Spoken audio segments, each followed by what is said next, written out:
Hey there, I want to talk to you about the stumbling stone.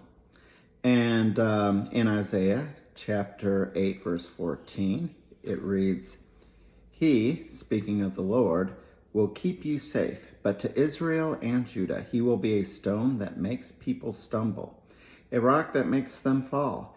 And for the people of Jerusalem he will be a trap and a snare. And I thought that was an interesting thing because what Isaiah is saying is he's saying that the Lord will actually be a trap to Israel. And it's like, how could the Lord be a trap to Israel when he's supposed to have this relationship with Israel?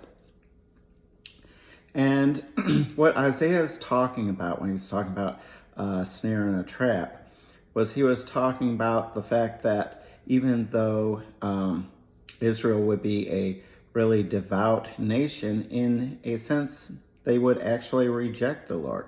They wouldn't obey his commands.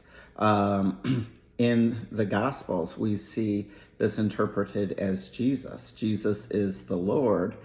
He is the stumbling block. And when the religious leaders of that time rejected Jesus, that was the way in which they stumbled.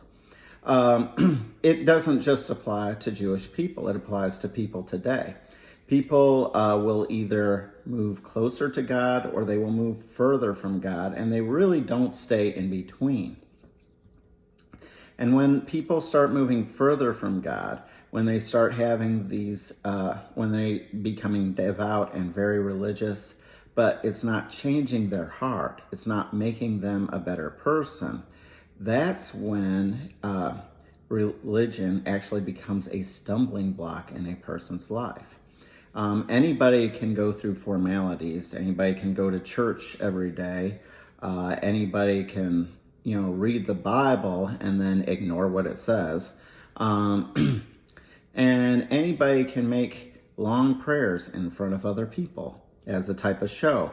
But what really is important is the change that God makes in our lives. Does God make us treat our neighbors better? Does God make us treat our families better? Does God make us treat our enemies better? These are important questions because God has to be making a change in our life in order for the Lord to actually be a blessing to us and not a stumbling stone. So I just wanted to leave you with this thought. Bye.